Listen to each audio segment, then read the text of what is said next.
Hey, what is going on YouTube? Today I'm going to be doing a review on my 2015 F150 Platinum Ecoboost. I just turned 200,000 miles on the clock. I bought it at about 154,000.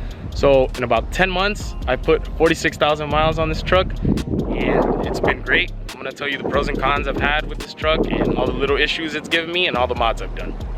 Cash cans for this engine are around $350. I actually did this one myself with $50. So I bought the 2 cans on eBay and I bought these tubes, they're 1/2-inch tubes from Advanced Auto Parts.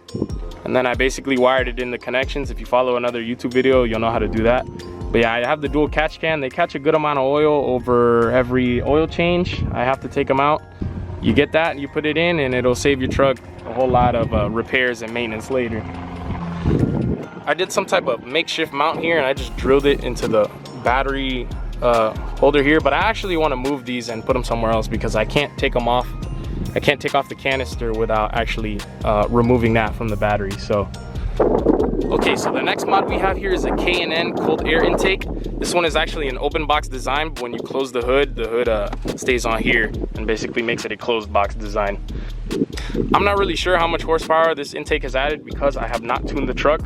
I'm not gonna say too much, but the pedal does feel a little bit better and it has a little bit more get up and go, but it's not gonna make too much of a difference. You know, this isn't a race car. Well, that's pretty much it for the engine bay. I haven't done too many engine mods. I don't really race this truck. This is my work truck, but we're gonna move on to the next thing here. So this truck is a 2015 with the max tow package and the 3.5 Ecoboost, so that's why I came with the tow mirrors stocked from the factory. I have 22x10 American Force tracks wrapped in 305/40 22s. The truck is completely stock height and there's no rubbing. I didn't cut anything whatsoever.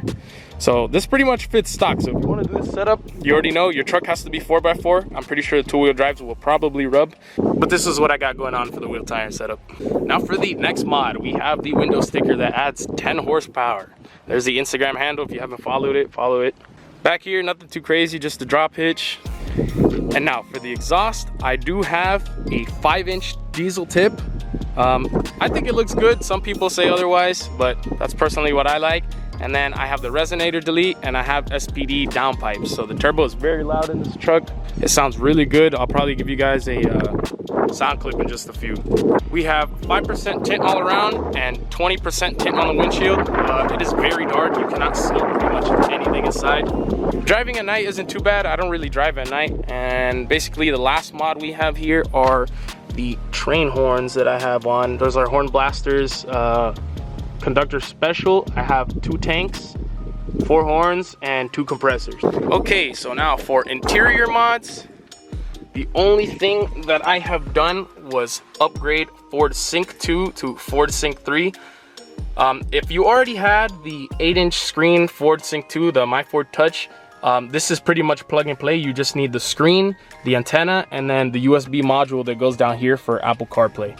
So if you have those 3 things, you can swap it out and your 2015 Ecoboost now has CarPlay. If you have a 2016 or newer, you just need to change the USB module and update your Sync 3.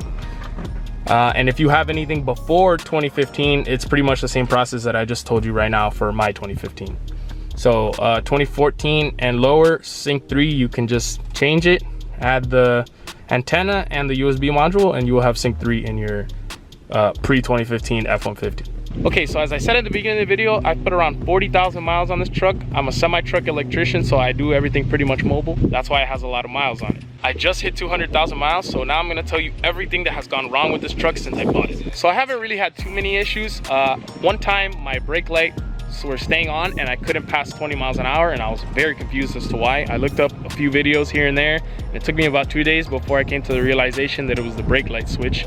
Swapped that out, 15 bucks. My problem went away. That was the first issue that I had with this truck. The second issue I had with this truck being used was the torque converter. I had torque converter shutter, so basically what happens is around in 6th gear and 40 to 70 miles an hour, my torque converter every about 10 seconds would be like, and it was really annoying. I hated it. I swapped it out, put another one, and my problem went away. So if you do have torque converter shutter, or if your truck is shuttering, it's most likely your torque converter.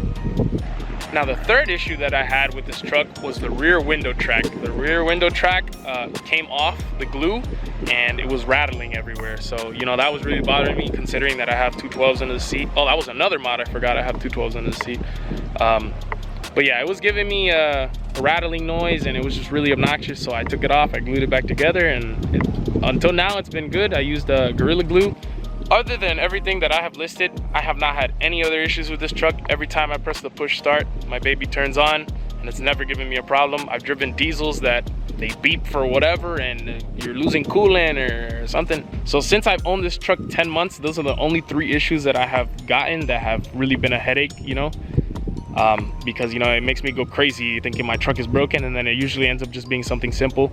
If you have an F-150 or you're looking to buy an F-150 that has high mileage and it's cheap, I would suggest going for it. But other than that, these engines run great. My truck actually does not have the cam phaser issue, so it doesn't do any trickle, it doesn't make any weird sounds. I actually feel that the 2015 Ecoboost was one of the best years for the Ecoboost because I do have 200,000 miles and she has no issues. She sounds great. There's no weird rattle that happens when you start it up like some 2021s I've seen. You know, that's a little weird. I'm not sure about that, but this engine has been great. It tows everything, my boat, my jet ski, my ATV. If you have any questions, leave it down in the comments below and I'll try to answer as many as I can. I'm gonna put some sound clips at the end of this video, but make sure to like and subscribe, and thank you guys for watching.